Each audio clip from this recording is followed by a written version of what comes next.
കളമശ്ശേരിക്ക് പിന്നാലെ കൽപ്പറ്റയിലും തെരഞ്ഞെടുപ്പ് മാറ്റിവെച്ചു. അനൂപ്, എന്താണ് സാഹചര്യം? വയനാട്ടിൽ 3 നഗരസഭകളിലേക്കുള്ള തെരഞ്ഞെടുപ്പ് ചെയർമാൻ സ്ഥാനത്തേക്കുള്ള തെരഞ്ഞെടുപ്പ് നടപടികൾ പുരോഗമിക്കുമ്പോൾ കൽപ്പറ്റ നഗരസഭയിൽ തെരഞ്ഞെടുപ്പ് അടുത്ത പ്രവർത്തന ദിവസത്തിലേക്ക് മാറ്റിവെച്ചിരിക്കുകയാണ്. UDF അംഗങ്ങൾ വോട്ട് ചെയ്യാൻ എത്താത്തതാണ് കാരണം. നേരത്തെ വൈസ് ചെയർമാൻ സ്ഥാനത്തെക്കുറിച്ച് ലീഗ് അവകാശവാദം ഉന്നയിച്ചിരുന്നു. ഇത് JDU എതിർക്കുകയും ചെയ്തു. ഈ സമയത്താണ് ഇത് സംബന്ധിച്ച അനിശ്ചിതത്വം തുടരുകയാണ്. കൽപ്പറ്റയിൽ ഇന്നലെ രാത്രി വൈകിയും ഇന്ന് പുലർച്ചെ നടന്ന ചർച്ചകൾ എന്നാൽ തീരുമാനമാകാതെ പിരിഞ്ഞു. JDU ശക്തമായ പ്രതിഷേധമാണ് ലീഗിന്റെ വൈസ് ചെയർമാൻ സ്ഥാനത്തെ കുറിച്ച് ഉന്നയിക്കുന്നത്. വൈസ് ചെയർമാൻ സ്ഥാനം JDU ആവശ്യപ്പെട്ടിരുന്നു. ഇത് സംബന്ധിച്ച തർക്കം അനിശ്ചിതമായി നീളുന്ന സാഹചര്യത്തിലാണ് UDF അംഗങ്ങൾ ഇന്ന് ചെയർമാൻ തെരഞ്ഞെടുപ്പ് വോട്ട് ചെയ്യാൻ എത്താതിരുന്നത്. ഇവർ ഹാജരാവാത്തതിനെ തുടർന്ന് വോട്ടെടുപ്പ് ചട്ടപ്രകാരം അടുത്ത പ്രവർത്തന ദിവസത്തിലേക്ക് മാറ്റിവെച്ചിരിക്കുകയാണ്. എത്രമാത്രം രൂക്ഷമായിരുന്നു അഭിപ്രായ വ്യത്യാസം? അത് ഒറ്റ ദിവസം കൊണ്ട് തന്നെ ഇതൊക്കെ മാറുന്ന സാഹചര്യമാണോ കൽപ്പറ്റയിലുള്ളത്?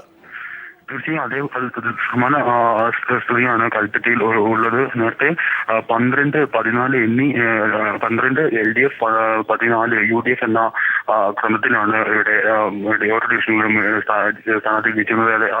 ഇത് ഈ JDUവിന് 2 സ്ഥാനാർത്ഥികളാണ് കൽപ്പറ്റ നഗരസഭയിലുള്ളത്. നേരത്തെ തന്നെ JDU വലിയ ആരോപണങ്ങൾ കോൺഗ്രസിനെതിരെ ഉന്നയിച്ചിരുന്നു. JDU മത്സരിച്ച സ്ഥലങ്ങളിൽ കോൺഗ്രസ് ഈ സ്ഥാനാർത്ഥികളെ തോൽപ്പിക്കാൻ ശ്രമിച്ചു തുടങ്ങിയ വലിയ ആരോപണങ്ങൾ ഉന്നയിച്ചു. ഇതേ തുടർന്നുള്ള വലിയ തർക്കങ്ങളാണ് JDU നിലനിൽക്കുന്നത്. ഈ സാഹചര്യത്തിലാണ് JDU അംഗങ്ങൾ വലിയ പ്രതിഷേധവുമായി ലീഗിന്റെ വൈസ് ചെയർമാൻ സ്ഥാനം ആവശ്യപ്പെടൽ കൂടി ആകുമ്പോൾ ഇതിനെതിരെ വലിയ പ്രതിഷേധം JDU ഉയർത്തി. ഇത് സംബന്ധിച്ചുള്ള വലിയ തർക്കങ്ങളാണ് ഇപ്പോൾ UDF തെരഞ്ഞെടുപ്പിൽ പങ്കെടുക്കാത്തൊരു സാഹചര്യം വരെ ഉണ്ടാക്കിയത്.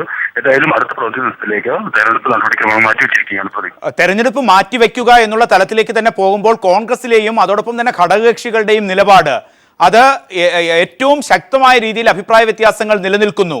ആ സാഹചര്യം ഒരു അനിശ്ചിതത്വത്തിലേക്ക് തന്നെ നീങ്ങുമ്പോൾ ആഭ്യന്തര കലഹം ഘടകകക്ഷികൾക്കിടയിലും കോൺഗ്രസിനിടയിലും അത് അതിരൂക്ഷമാണ് എന്നുള്ള സാഹചര്യമാണോ?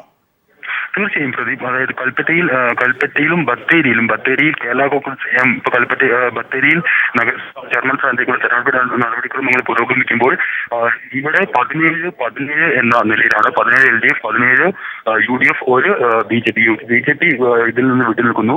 ഇവിടെ കേരള കോൺഗ്രസ് എമ്മിന്റെ സ്ഥാനാർത്ഥിയുടെ വോട്ട് വളരെ നിർണായകമാണ്. കേരള കോൺഗ്രസ് എം ഇവിടെ LDFിനെ പിന്തുണയ്ക്കാനുള്ള സാധ്യതയാണ് ഇപ്പോഴുള്ളത്.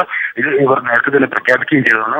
അക്കാരണം കൊണ്ട് തന്നെ ബത്തേരി നഗരസഭയിൽ LDF ഭരണം പിടിച്ചെടുക്കാനുള്ള ഒരു ശ്രമത്തെ അത്തരം സാഹചര്യങ്ങളിലേക്കാണ് നീളുന്നത്. ഇതുപോലെ തന്നെയാണ് JDUവിന്റെ ഭാഗത്തുനിന്ന് കോൺഗ്രസിനോടുണ്ടാകുന്ന സമീപനം. UDF ഇത്തരത്തിൽ വലിയ പ്രതിഷേധങ്ങൾ രൂപപ്പെടുകയാണ്. വയനാട്ടിൽ കേരള കോൺഗ്രസ് എമ്മും JDUവും എടുക്കുന്ന നിലപാടുകൾ UDFിന് തലവേദന സൃഷ്ടിക്കുമ്പോൾ കൽപ്പറ്റയിലും ബത്തേരിയിലും UDFിന് ഭരണം നഷ്ടപ്പെടാനുള്ള സാധ്യതയാണ് ഉള്ളത്.